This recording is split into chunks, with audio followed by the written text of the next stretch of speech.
Marcus Freeman and his staff are closing in on the top targets left on the board in the class of 2025, plus the prospects you need to know in the class of 2026. That's all coming right up.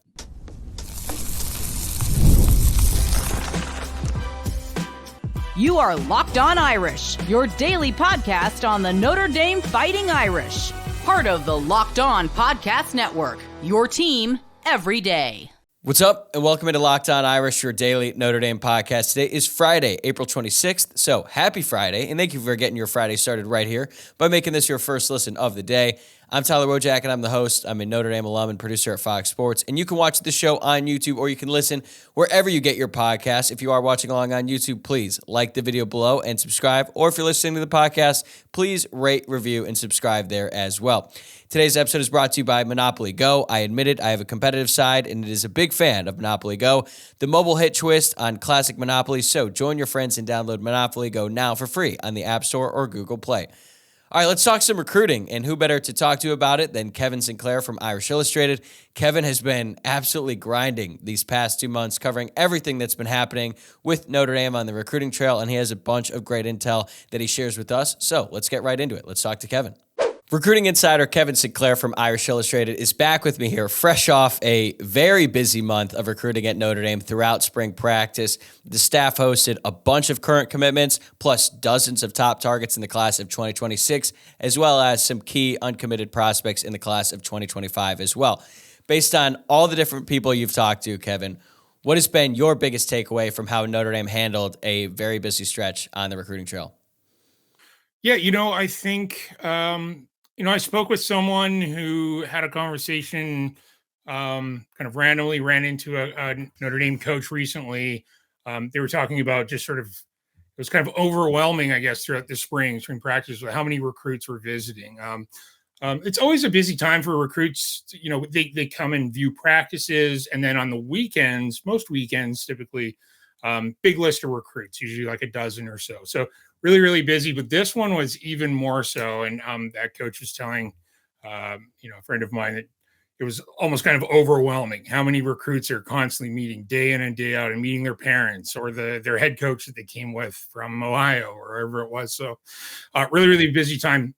Notre Dame, obviously didn't land a bunch of commitments. And one thing I'm sure we'll talk about more is when it comes to these 2025 recruits, the ones we're talking about all the time, Dallas Golden, Derek Meadows, and Tristan Haynes, and these types of recruits, seems pretty much all of them are not going to be making a decision until well into the summer, until taking their official visits in June, and then coming to a decision after that. Some of them are just, actually quite a few of them are deciding to sort of like late June decision time. Derek Meadows, for example, is thinking September. So on the, newsy front of the 2025 recruits, not a whole lot of recruitment's coming to a conclusion this month, but I felt like they sort of, made some progress with the recruits, 2025 recruits who came to campus recently. But the bigger thing was getting a whole bunch of 2026 recruits on campus from everywhere, from Florida to California to Texas, and then lots in the Midwest and so on. Getting them, kind of like creating a spark there, meeting them in person. If it's a receiver, he's meeting Mike Denbrock and then going to the receiver meeting that they're having that day around spring camp and, meeting up with Coach Freeman, maybe Lauren Landau, meeting some of the receivers. So starting all of those little connections there, I thought was really, really good. We interviewed and tracked a lot of 2026 recruits who had most of them had been offered just on March 17th there, Pot of Gold Day. So I felt like they basically kind of like planted a lot of seeds, made some progress with that 2026 class. Got guys like Mark Zachary back on campus, Tristan Haynes, cornerback from Oklahoma, his first time on campus. Made some progress with 2025, even though, commitments aren't going to be coming until the summer. Those are important. So kind of two things there, solidifying their commitments, making a little bit of progress with the 2025 recruits, and then kind of kicking off these 2026 recruitments. Yeah, I want to dig into the class of 2026 and the most notable prospects in that class. And the ones that Notre Dame is targeting. But let's focus on the class of 2025 and probably the most talked about prospect in that class, 4-star quarterback Duce Knight. I know there's a lot of concern from the fan base about him potentially flipping, but he continues to visit South Bend, and he always says all the right things. I think he's been on campus twice so far this spring. I know you had a chance to speak with him recently. So what did you take away from that conversation with Duce?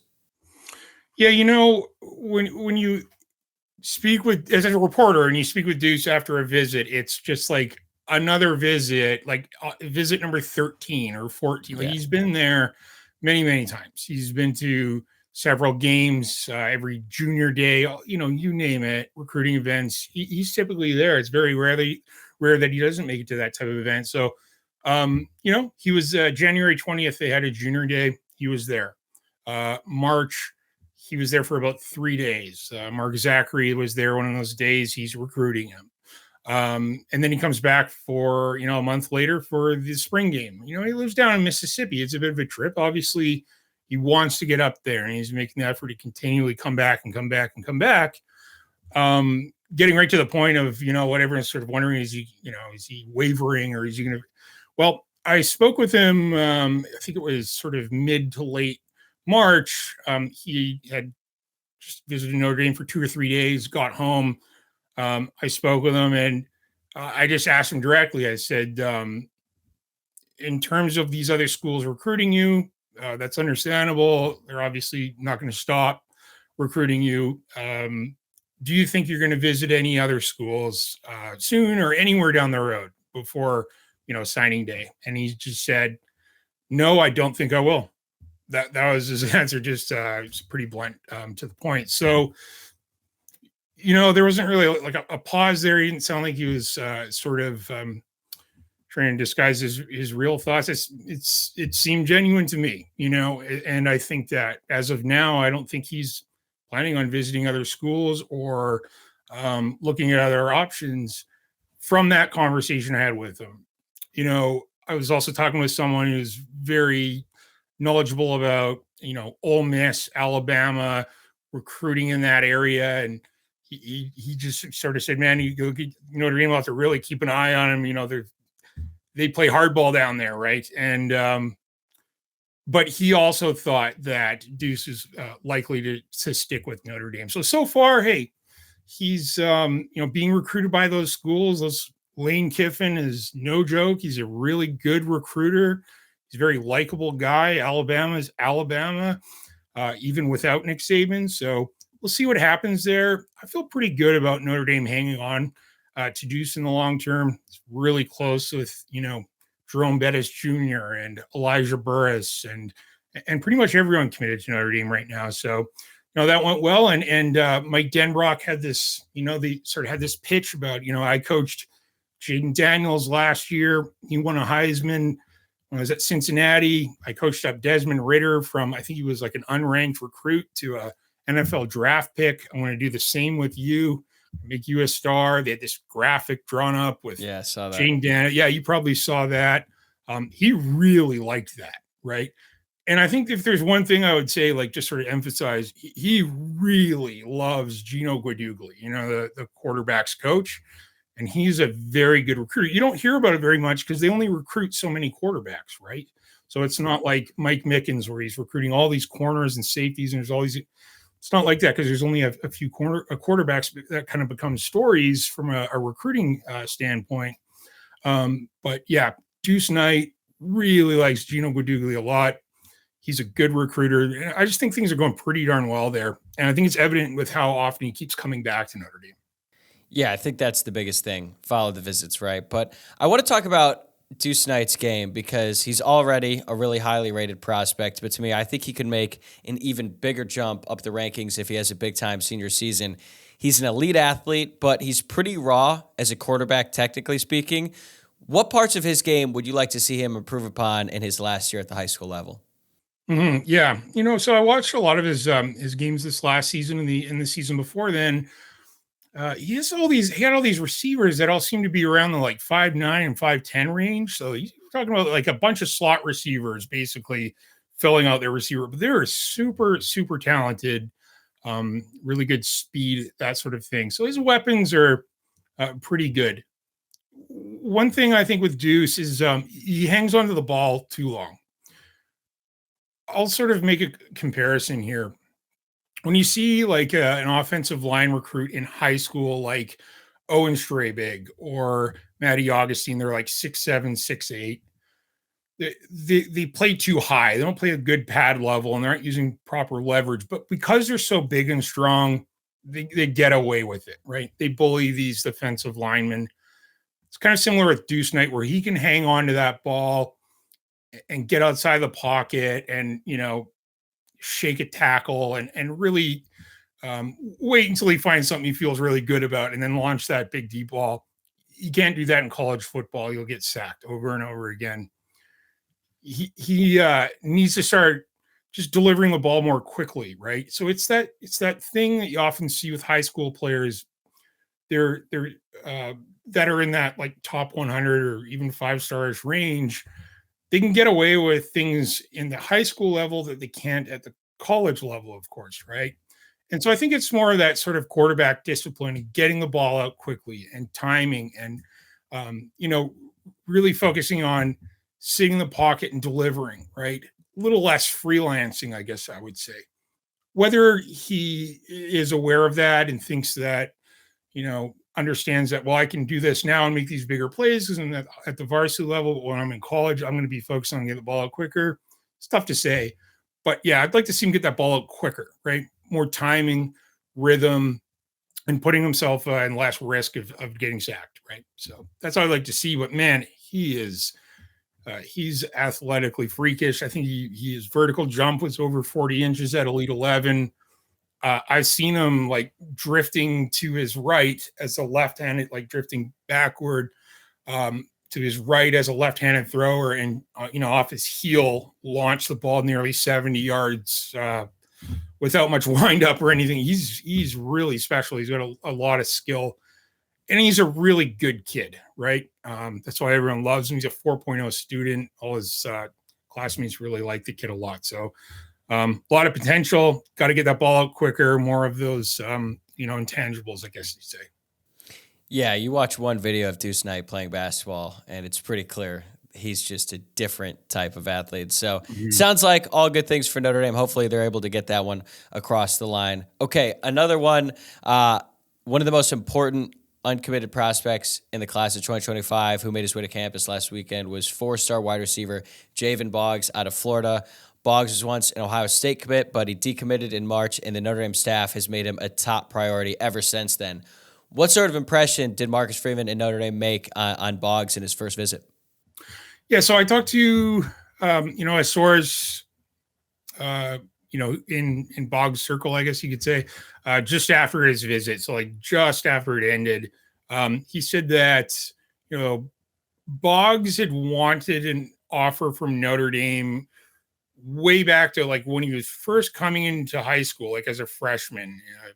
Notre Dame, Ohio State, and some schools in the South were the schools that he was really interested in. So this was like a visit he was really looking forward to, really interested in Notre Dame for years. And so he was really excited. He was expecting it to go really well. And he talked to the coaches, obviously, on the phone in the past. And what the source said was that his conversations with Mike Denbrock, new receivers coach Mike Brown, and Coach Freeman were like noticeably even more than he was expecting. He really, really likes those coaches a lot, to the point where this was an unofficial visit. He's been taking a few lately. He's planning to take official visits there in June and then make a decision.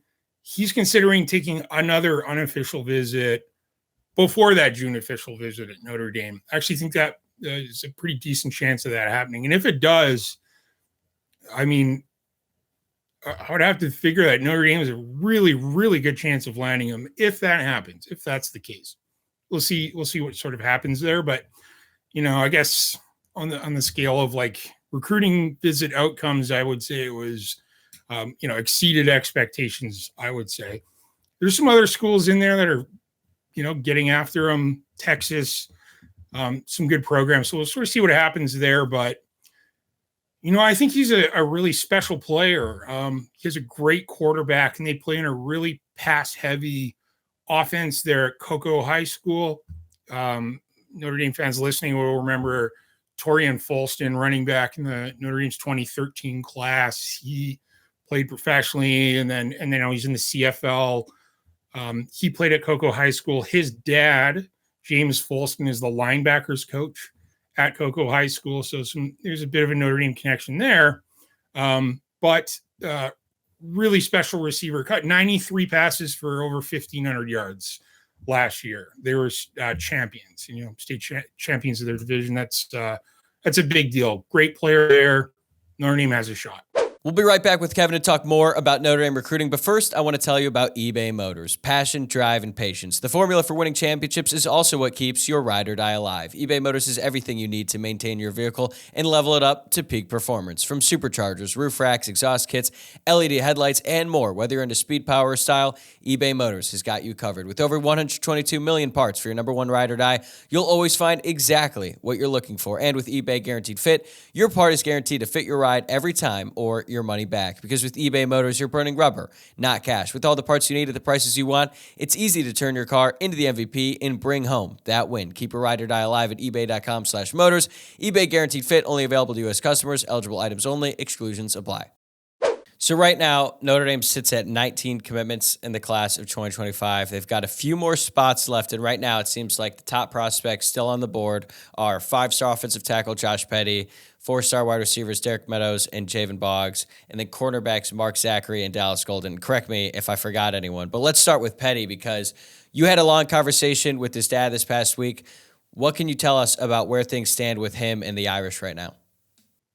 Yeah, man, what a great guy his dad is, and Josh Petty seems to be the same. It was sort of a situation where I was looking to put some reporting together, and Josh Petty, a fellow recruiting reporter, is nice enough to send me his dad's number kind of out of the blue. Next thing I know, I was on the phone with him. We talked for almost an hour. He's he's a wonderful guy, and they seem like a great family, and from the same area that JD Bertrand comes from. In fact, when it came to them choosing a high school for Josh, they went and visited Blessed Trinity, which is where JD Bertrand's from. Steel Chambers, Ohio State linebacker, went there as well. But they ended up choosing a Fellowship Christian School, which is literally 1 mile from Blessed Trinity. Same area there, sort of I think it's Roswell area of Atlanta. And this kid, I've seen so consistently really good high school offensive linemen that are also wrestlers, okay?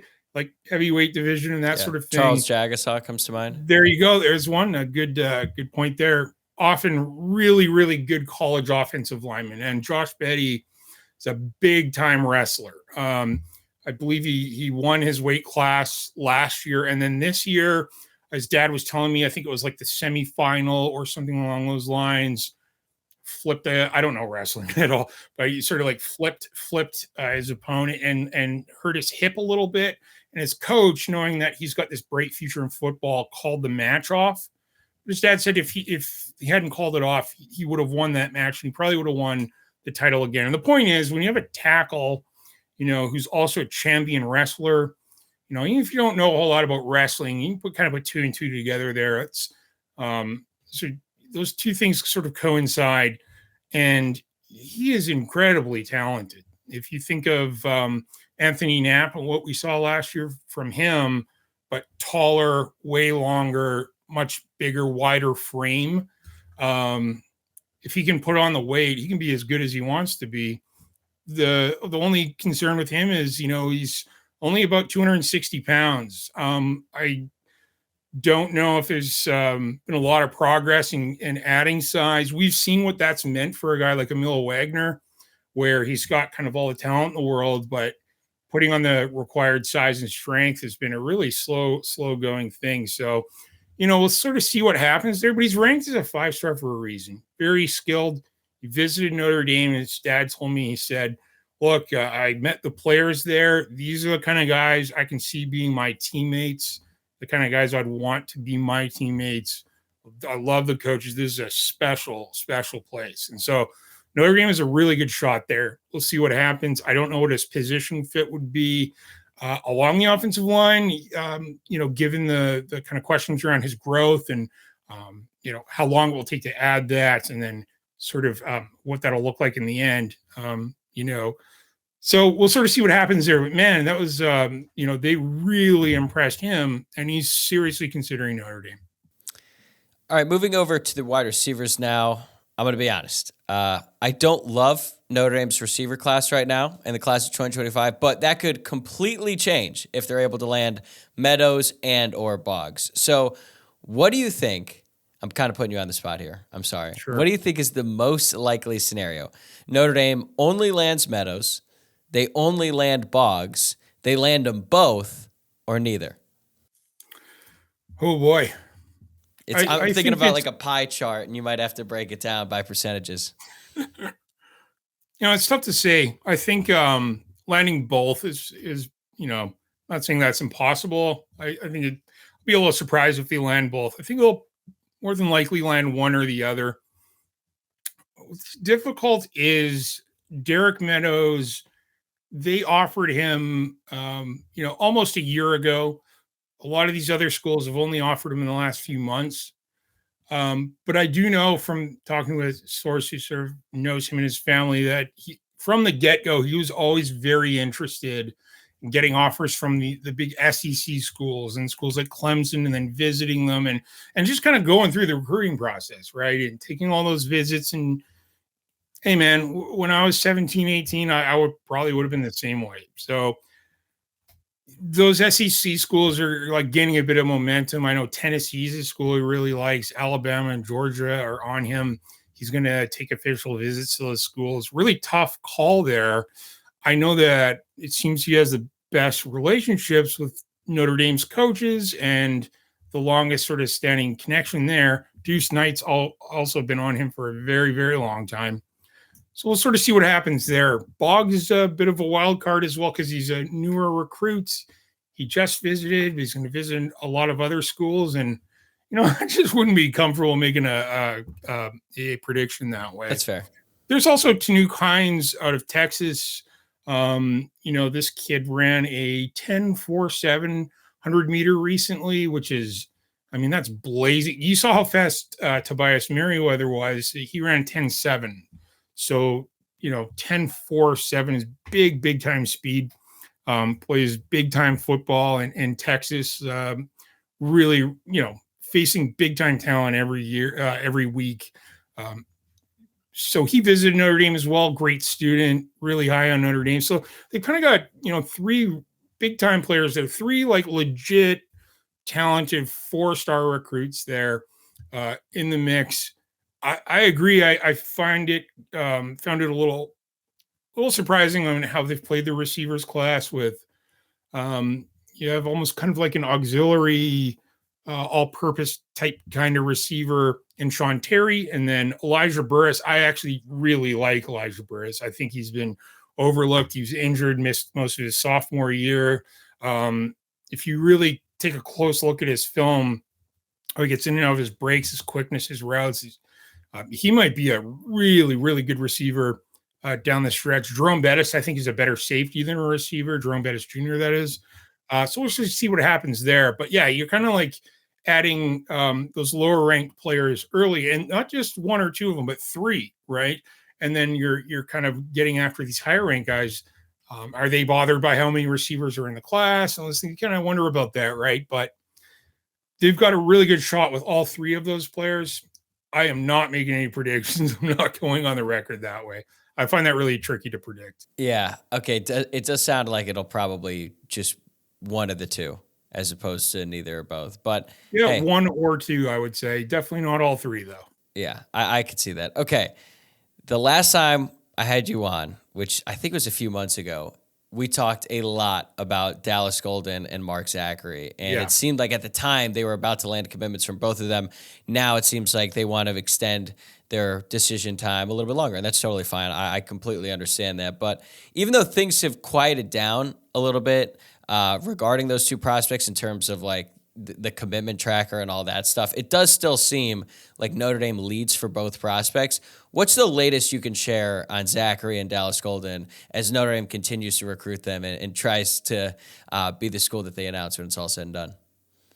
Yeah, funny, when I first started out as a recruiting reporter, one of the first prospects, like a big time recruit that I really got into and I was like really getting after was Nick Petit Frere. He was that 5-star tackle, ended up going to Ohio State, which was a bummer for Notre Dame fans in that same school, Berkeley, down there in Tampa. And this kid, just like every kid we've ever covered from that school, perfect fit for Notre Dame. Yes, like live in Florida, a much different place than South Bend, but perfect fit, great student. The school and their sort of traditions and just nature in general is very similar to Notre Dame. They always sort of slip through the cracks, whether there's Keon Keeley or Nelson Aguilar many years ago or Nick Petit Frere. I don't think that's going to happen this time with Dallas Golden. And someone, a source I have on that, just telling me probably 3 months ago that, he had really good insight into it all. And he said, it's probably like an 80% chance here that Notre Dame is going to land him. And the sense I've gotten since I had that conversation is that those odds may have actually even climbed higher. So I'll be really, really surprised if they don't land him. He's a really special player. And that's another guy who just like loves Duce Knight, talks with him regularly. He's been to campus a whole bunch of times, cares about the degree he gets and that sort of thing.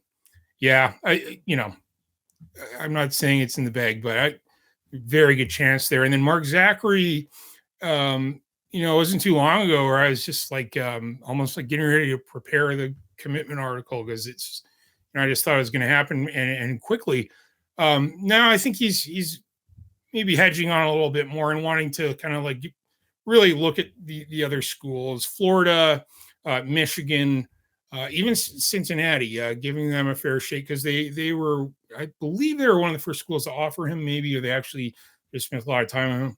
I don't think he's going to end up at Cincinnati, but he's looking at these other schools. He's going to take an official visit to Florida and just kind of give them all a fair shake. And, when you get into that, bunch of different official visits, it's this NIL era here, it kind of adds a little bit more uncertainty. I still think Notre Dame's, probably more likely than any of them, but he's really going to give them all a fair shake. And so it's like, we'll kind of see what happens there in June. I think watching his basketball film, watching his highlights, I watched a couple of basketball game films. Man, he is a really special athlete. And I think he might be, of all the cornerbacks we've talked about this class in relation to Notre Dame, I think he might have a chance to be the best of all of them at the college level. He's a really special athlete. He's a very smart kid. I've met his dad, who's on the coaching staff at his school. Great guy, good parents, so yeah, he's a great player, and it'd be a real bummer for Notre Dame if he sort of slips through the cracks. So we'll see what happens there.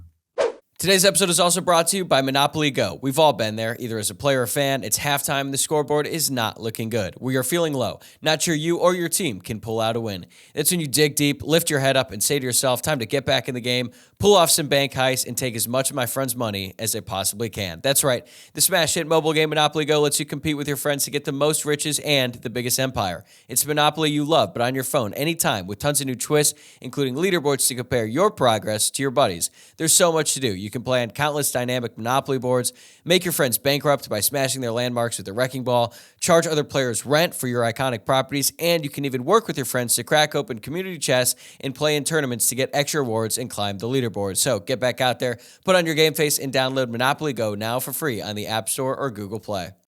Okay, let's shift gears now to the class of 2026. We know Marcus Freeman and his staff like to recruit guys earlier than pretty much everyone else, and that has certainly paid off for them in a big way so far. I think the class of 2025 is a perfect example on how many commitments they were able to get very early on. Now that class is almost full, they've shifted a lot of their attention to 2026 and hosted dozens of notable prospects over the course of the past couple of weeks. So who are you most high on in the class of 2026 now that Notre Dame is after him? There's a lot of really higher ranked recruits than some that I'll be mentioning here. There was a kid who really stuck out to me a lot. It was a cornerback from Los Angeles, a school called Loyola. You might remember a few years ago, Notre Dame recruited a cornerback named Sayre Wright. He's at USC now. He was a really top prospect at the time and for quite a while. He goes to that same school. Just kind of like how I was talking about Berkeley Prep with Dallas Golden just a minute ago. Similar school in relation to, really matching up well with Notre Dame, sending out a lot of students that go to schools like Notre Dame. He attends that school as well. He's the 6'3" corner. He was ranked 15 overall nationally. I think now he's at like 58 nationally, but elite player. He's committed to USC, okay? But he's now visiting some schools and seriously considering. I interviewed him, and he was really, really impressive. Really, really bright kid. Seemed like the kind of kid who goes to Notre Dame. Not saying that's going to happen, but keep an eye on him. There's a safety out of North Carolina.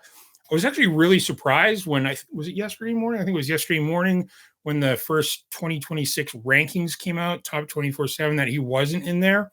There's a kid from Charlotte, North Carolina, named Nick Reddish. He's a safety, really, really bright kid. He visited recently for, I think it was 2 or 3 days, 3 days, I think it was. Really good visit, really bright kid, 3.8 GPA. His older brother plays at Virginia Tech.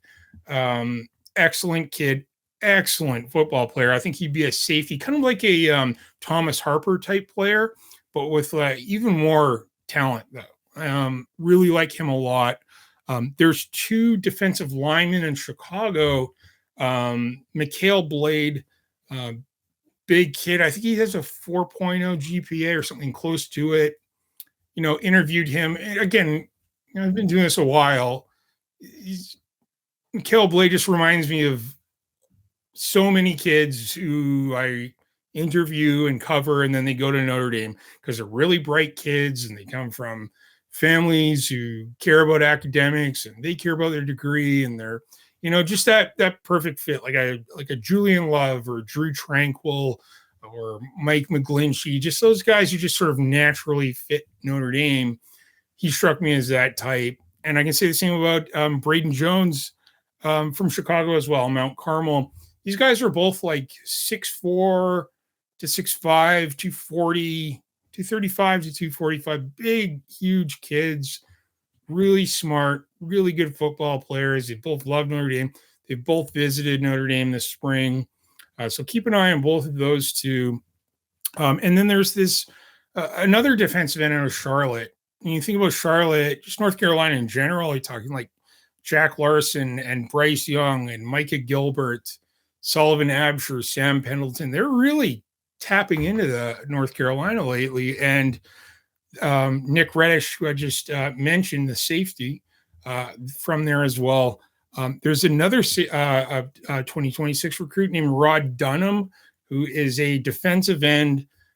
I interviewed him. I asked him, why did you visit Notre Dame? And he explains to me that he was looking into the acceptance rate at Notre Dame and noticed that it was so low, and then compare it to other schools and what their acceptance rate.